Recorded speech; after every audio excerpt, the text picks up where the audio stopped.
어려운 철학책을 한 글자 한 글자, 한 문장 한 문장 함께 읽으면서 설명해 드립니다. 안녕하세요. 철학책을 강독해 주는 남자 철강남입니다. 지난 시간까지 우리는 순수 오성의 원칙을 다 맞추었습니다. 순수 오성의 원칙에 대해서 다 봤다는 얘기는요, 선험적 분석론을 다 마쳤다는 이야기예요. 칸트는 일반 논리학이 분석론과 변증론 두 가지로 구분되어 있는 것처럼 자신의 선험적 논리학도 선험적 분석론, 선험적 변증론으로 두 가지로 구분된다고 이야기를 했어요. 그리고 우리는 선험적 분석론에서 저 범주를 발견했고요. 도식에 대해서 알아봤고요. 원칙에 대해서도 이야기를 했어요.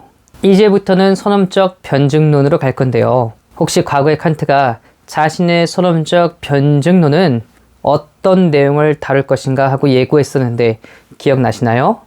네, 가상의 논리학의 비판이라고 했죠. 칸트가 말하는 이 가상의 논리학을 비판하는 그 내용에 대해서 알아볼까 합니다. 바로 이 선험적 변증론은 칸트가 보기엔 우리 이성의 이념이라고 이야기를 하고 있어요. 칸트에 처음 들어간 여러분들은 생소하실 텐데요. 과연 뭐라고 말하는지 읽으면서 한번 알아가 보도록 할게요. 우리가 함께 읽을 곳은 칸트 철학 입문 118쪽입니다. 제1절, 형이상학적 충동의 원천으로서의 이성. 칸트는 선험적 분석론에서 어떠한 수단을 사용하여 그리고 어떠한 방법으로 우리의 오성이 경험을 산출하였는가를 우리에게 제시하였다. 현상의 모든 세계는 오성의 노작이다. 오성은 자연의 입법자이다. 오성의 지배가 미치는 한 과학의 영역이다. 그러나 오성도 감성과의 결합에 있어서만 풍요한 결과를 가져온다. 감성은 오성의 꽃을 피게 해야 한다. 그렇지 않으면 오성의 힘은 쇠퇴하고 만다. 감성이 없는 오성은 결코 인식을 가져오지 않는다. 직관이 없는 개념은 공허하다. 자연의 입법자는 입법의 범위를 현상의 세계에 제한하고 있다. 그는 그의 피조자만을 지배할 수 있고 또한 허용된다. 어떻습니까, 여러분? 너무 쉽죠? 지금까지 있던 내용들을 모두 싹 다 정리한 것에 불과하죠. 여기에서 말하는 오성은 오늘날 이제 지성이라고 많이 이야기를 해요. 그래서 오성은, 지성은 자연의 입법자다. 그렇지만 이 오성이, 즉 지성이 다룰 수 있는 영역은 어디일까요? 바로 시간과 공간, 선험적 감성을 통과해서 우리 마음의 어딘가에 맺힌 그런 이미지, 표상들을 다루는 현상의 영역에 관해서만 할 수 있다라고 이야기하고 있죠. 오성은요, 12가지 범주의 규칙이거나 그리고 도식의 규칙이거나 혹은 원칙으로 작용하기 때문에 그렇게 법칙적으로 규정하는 방식으로 자연의 입법자다라고 칸트는 이야기하네요. 그러나 우리 속에는 공간적, 시간적 세계의 한계를 뛰어넘으려고 하는 불가항력적인 충동이 숨어 있다. 이 충동은 우리 내부의 가장 깊은 곳에서 올라온다. 그것은 결코 방만한 호기심이 아니다. 그리고 망상적인 지식을 자랑하는 주제넘게 참견하는 자가 아니다. 불가피한 엄격한 필연성이며 우리의 마음의 본질과 매우 긴밀하게 결합되어 있다. 우리는 우리의 비판적 오성의 경고에 반항하여 언제나 새로이 우리의 사상을 가지고 초감성적인 것의 세계로 상승해야 한다. 그리고 만약에 형이상학적 사상의 수천 년의 역사가 초감성적인 것의 영역으로 침입하려고 하는 우리의 모든 노력이 무익하다는 것을 가르치더라도 우리는 결코 지치지 않고 되풀이하고 또 되풀이하여 상승을 꾀하는 것이다. 그런데 문제가 있습니다. 오성하고 감성만 있으면 우리 인식에서 언제나 보편타당하고 객관타당한 것에 대해서만 이야기할 수 있을 텐데요.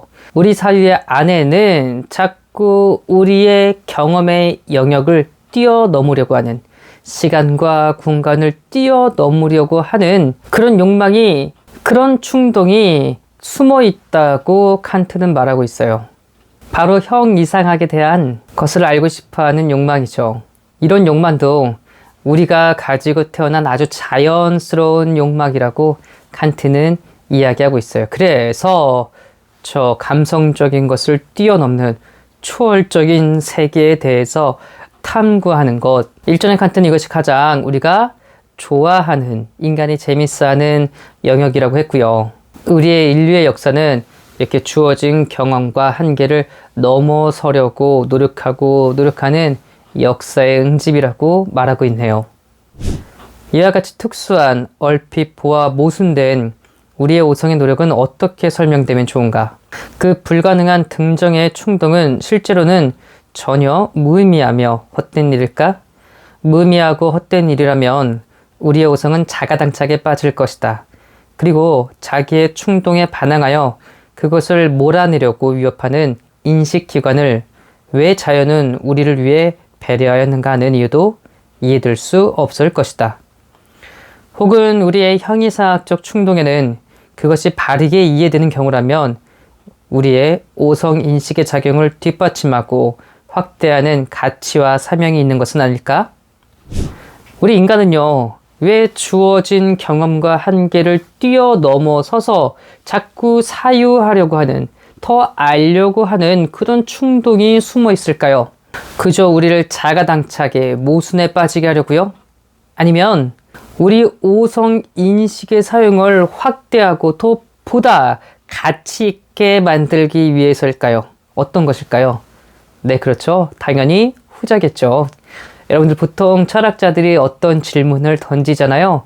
그러면 그 철학자가 원하는 답은요, 거의 그 질문, 마지막 질문에 담겨 있거든요. 저도 처음에 책을 볼 때는요, 그런 질문들이 나오면 그 하나하나를 이해하고 무엇이 맞을까 고민을 많이 했었는데요. 지금 읽다 보니까 이런 질문들이 쭉 나열되면 다 읽고, 아, 마지막에 이것이 저자가 우리에게 의도하는 바구나 라는 걸 아주 쉽게 받아들이고 수용하면서 보거든요. 그러니까 여러분도요, 어떤 질문들이 나왔을 때 그 모든 질문들에 대해서 깊이 있게 생각하면 좋겠지만 너무 어렵고 난해하고 그렇게까지는 잘 모르겠다 싶으면 그 학자가 말하는 마지막 질문이 저게 답이겠구나, 우리에게 의도하는 바이겠구나, 이렇게 생각하면 좋을 것 같아요. 그렇습니다. 이렇게 우리의 한계를 넘어서서 초감성적인, 초월적인 사유가 오성의 입장에서 보면, 감성의 입장에서 보면 무가치한 것처럼 느껴지겠지만 이 초월적 사유는 오히려 그 오성의 인식이 사용되는 것을 보다 더 확장시키고 가치 있는 것으로 나아가게 한다. 이게 칸트의 생각인 것 같아요. 칸트는 이 문제를 선험적 변증론에서 해결하려고 꾀한다. 칸트는 형이상학적 충동의 근원을 발견하기 위해 우리의 인식 능력 속으로 더욱 깊이 데리고 간다. 그는 그 근원을 우리의 이성에서 발견한다. 그 결과 우리의 눈앞에 이 근원에서 형이상학의 나무를 완전히 성장시켜 보인다. 우리가 경험할 수 없는, 직접적으로 감각적으로 확인할 수 없는 대상에 대해서 고민하고 생각하고 연구하는 학문을 형이상학이라고 해요. 칸트가 보기에는 이렇게 우리의 경험을 넘어서서 사유를 확장하는 그런 능력은 우리의 사고 능력 중에서도 이성이 담당하고 있다고 이야기를 해요. 칸트는 말합니다. 다음 시간에 이야기하겠지만요, 우리의 사고 능력은 오성, 판단력, 이성, 이렇게 세 단계로 구분되어 있다고 이야기해요. 정말 나누는 거 좋아하죠.